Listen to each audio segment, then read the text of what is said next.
Assalamualaikum warahmatullahi wabarakatuh. Mudah-mudahan saudara tetap dalam keadaan sehat sehingga bisa melanjutkan pembicaraan tentang penyerahan yang akan saya sampaikan pada kesempatan kali ini. Saudara sekalian, seperti yang sebelumnya, pada kesempatan ini kita harus bicara tentang syarat penyerahan. Syarat penyerahan ini terkait dengan penyerahan dalam arti penyerahan hak milik atas benda kepemilikan orang lain, sehingga yang harus kita pahami adalah penyerahan ini mengakibatkan hapusnya hak milik orang yang menyerahkan dan timbulnya hak bagi orang yang menerima penyerahan.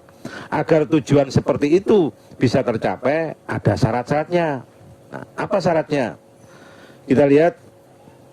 Syarat yang pertama yang ditentukan oleh pasal 584 adalah apa yang dikenal dengan res titel. Istilah lain bisa kita temukan di dalam literatur, itu adalah peristiwa perdata, atau ada yang mengatakan lagi adalah alas hak.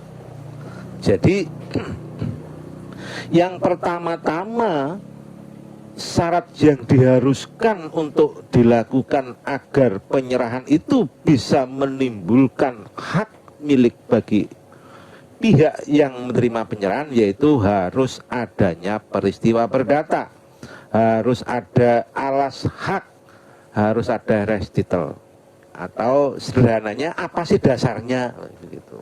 Oke. Res titel ini banyak macamnya, tetapi secara umum kita bisa mengatakan yang dimaksud peristiwa perdata atau res titel itu adalah hubungan obligatur yang berisi kewajiban.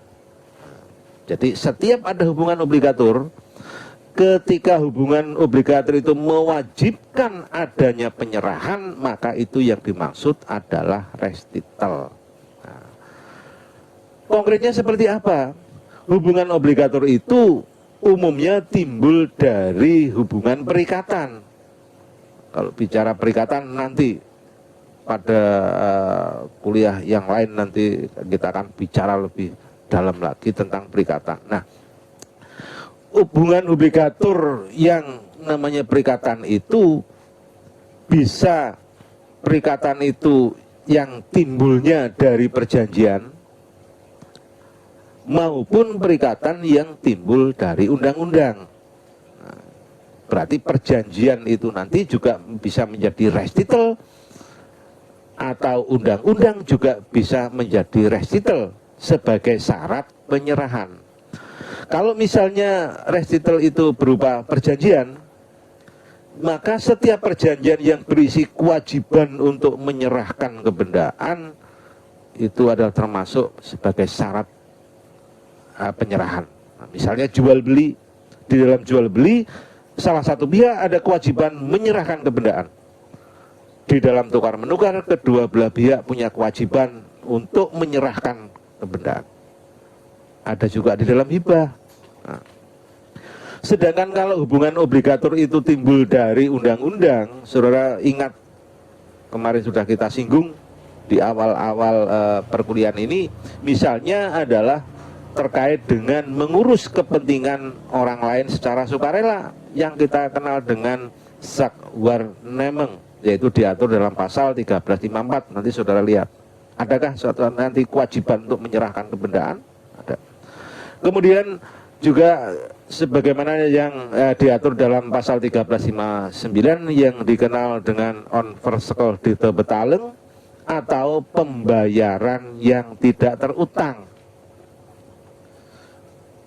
Ada orang menyerahkan uang sebenarnya nggak punya kewajiban, lalu ada akibat hukumnya. Akibat hukumnya apa? Kewajiban pihak yang satu menyerahkan uang atau kepada pihak yang lain. Yang lain adalah kalau ada gugatan ganti rugi berdasarkan perbuatan melawan hukum yang diatur dalam 1365. Maka kalau di dalam hubungan-hubungan obligator itu lalu ada timbul kewajiban penyerahan, maka inilah yang dimaksud resital yang dijadikan syarat adanya penyerahan. Jadi penyerahan itu harus ada dasarnya, maksudnya itu. Kemudian syarat yang kedua adalah apa yang kita kenal dengan beseking atau kewenangan. Nah, maksudnya adalah kewenangan untuk mengambil tindakan kepemilikan.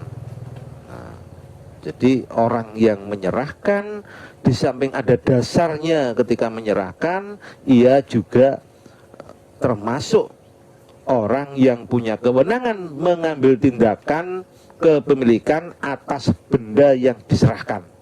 Seperti itu. Berikutnya, terhadap syarat beseking ini, siapa sih orang yang menang mengambil tindakan kepemilikan sehingga nanti bisa secara sah melakukan penyerahan, dengan akibat orang yang menerima penyerahan menjadi pemilik pada umumnya adalah pemilik. Nah, pada umumnya, karena nanti dalam keadaan tertentu, dalam peristiwa tertentu, ada kalanya seorang pemilik itu justru tidak wenang mengambil tindakan terhadap harta miliknya. Itu dalam peristiwa tertentu. Sebaliknya, nanti dalam peristiwa tertentu juga kita temukan bahwa seseorang yang bukan pemilik benda, tetapi ia punya kewenangan mengambil tindakan kepemilikan, misalnya kurator. Jadi kedua contoh ini saya gambarkan di dalam hubungan hukum seperti yang tergambar di situ. Ada seorang debitur memiliki benda, tentunya begitu. Si debitur itu punya banyak kreditur. Karena ada kesulitan di dalam usahanya, sehingga ditetapkanlah debitur itu pailit. Nah, sehingga ketika penetapan pailit, ditetapkan pula lah harta yang termasuk dalam kepailitan. Harta kepailitan ditetapkan. Hartanya siapa? Hartanya debitur. Nah, ketika harta kepailitan sudah ditetapkan, maka si debitur pemilik benda itu, pemilik harta kepailitan itu tidak lagi punya kewenangan mengambil tindakan kepemilikan. Menjual tidak bisa, menukarkan tidak bisa, apalagi menghibahkan.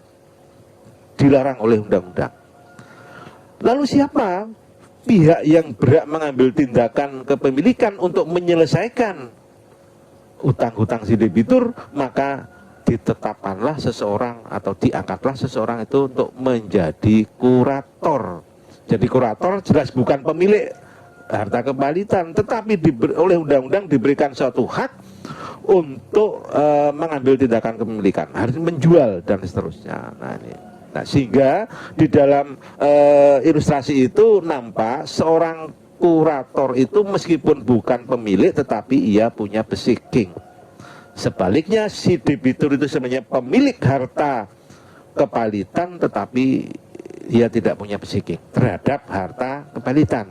Kalau ada harta yang tidak termasuk kepailitan, dia masih wenang. Biasanya itu adalah harta-harta mata pencarian, itu tidak termasuk, nanti biar dikeluarkan dari harta kepailitan. Dia masih wenang seperti itu. Oke. Untuk memahami syarat yang kedua beseking ini, bagaimanapun saudara harus tetap ingat kalau benda-benda yang diserahkan itu adalah benda bergerak tidak atas nama, maka saudara harus mengingat keberadaan pasal 1977, karena nanti banyak terkoreksi terhadap benda bergerak. Kalau benda bergerak itu tidak atas nama, maka syarat beseking ini kemungkinan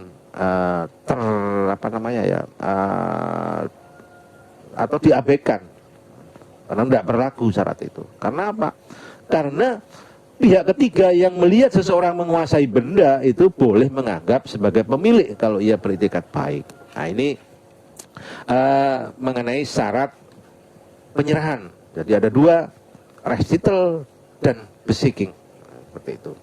Berikutnya, bagaimana hubungan antara recital dengan penyerahan?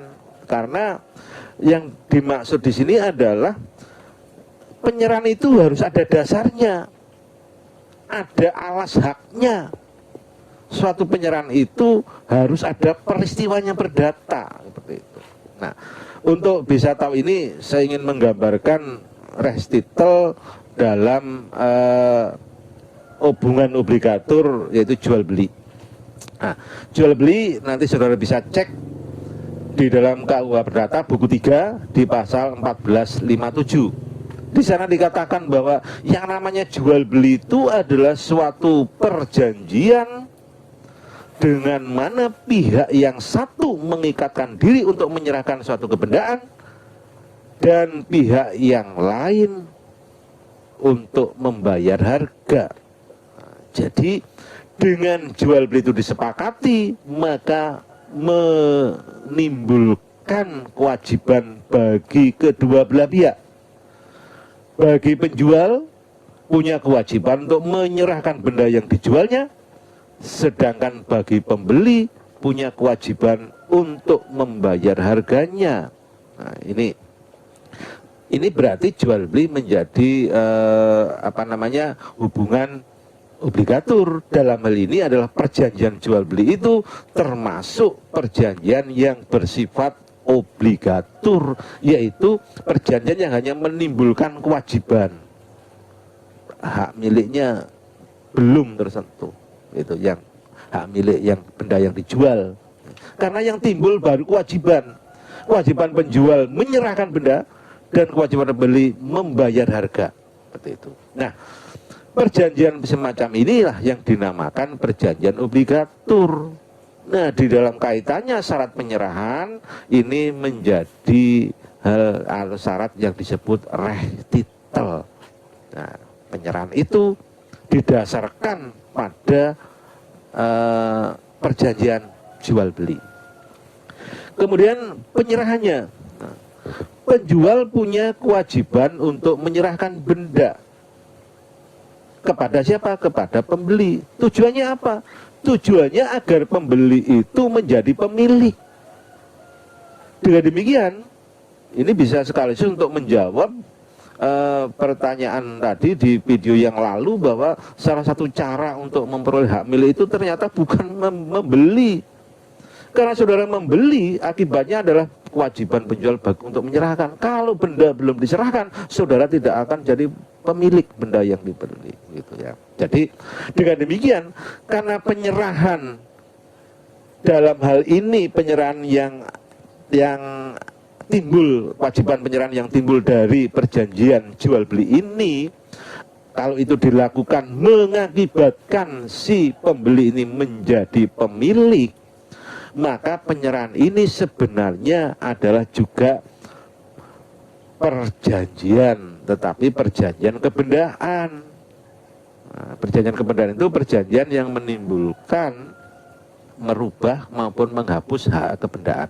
Dalam pembicaraan ini, hak kebendaan ini mengakibatkan timbulnya hak milik bagi pembeli dan hapusnya hak milik bagi penjual. Ini perjanjian kebendaan dalam kaitannya dengan jual beli. Nah, sehingga perjanjian kebendaan di dalam contoh di ilustrasi ini adalah mengakibatkan perpindahan hak kebendaan, yaitu hak kebendaan benda yang dijual ke dalam kepemilikan si pembeli. Nah, mudah-mudahan dengan ilustrasi yang singkat ini, sederhana ini, saudara bisa menangkap dengan baik. Sedangkan kalau nanti mau membedah anatomi dari jual beli, nanti kita akan bicarakan lebih rinci lagi, lebih detail lagi di mata kuliah hukum perjanjian.